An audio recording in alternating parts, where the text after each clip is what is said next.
मध्य प्रदेश में कांग्रेस की अंदरूनी गुटबाजी थमने का नाम नहीं ले रही है। जीतू पटवारी ने हाल ही में एक बयान दिया कि 1 रुपए में बीजेपी ने 500 करोड़ की जमीन एक ट्रस्ट के नाम कर दी। इसी बयान को खारिज करते हुए प्रदेश के पूर्व मुख्यमंत्री दिग्विजय सिंह ने बयान दिया कि जो ट्रस्ट है वो भी बिल्कुल सही है और जो जमीन दी गई है वो भी बिल्कुल सही है। हालांकि बाद में दिग्विजय सिंह ने यू टर्न मारते हुए जीतू पटवारी के सपोर्ट में नजर आए। उन्होंने जीतू पटवारी के सपोर्ट में बयान दिया।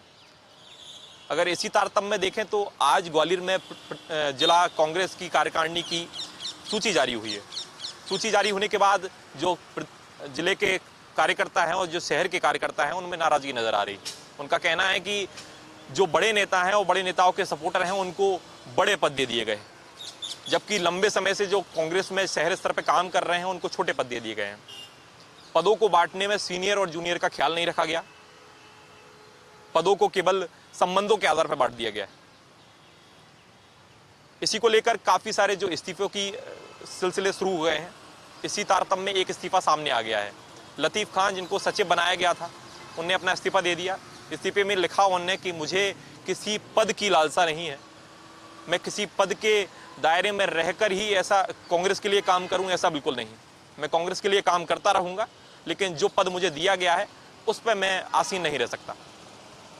उनने उस पत्र में और जो इस्तीफे में साफ साफ नहीं लिखा कि उनने किस कारण से इस्तीफा दिया, लेकिन जो आबो हवा समझ आ रही है ग्वालियर की, उसमें साफ दिखाई दे रहा है और समझ आ रहा है कि जो अंदरूनी गुटबाजी है ग्वालियर की, जो कार्यकर्ता हैं उनमें नजर आ रही है। कुछ दिन में हो सकता है कि काफी सारे और इस्तीफे देखने को मिले।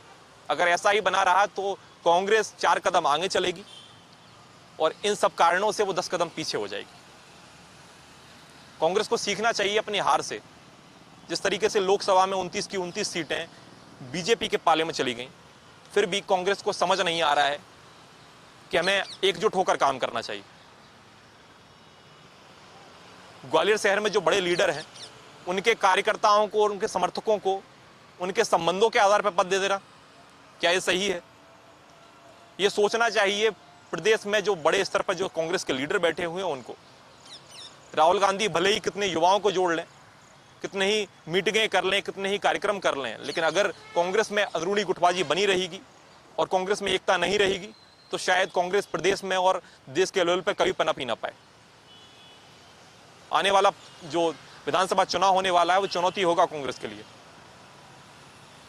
क्योंकि कांग्रेस में अभी मध्य प्रदेश में जो हालात बन रहे हैं, अगर ग्वालियर शहर की बात कर लें तो कि एक कार्यकारिणी की सूची जारी होने के बाद इस्तीफे की कतारें लगना शुरू हो जाना, एक इस्तीफा सामने आ गया है, ये छोटी बात नहीं।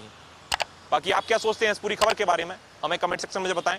द प्रेस हिंदी के लिए कैमरामैन विजय के साथ मैं सूर्य प्रताप सिंह, ग्वालियर से।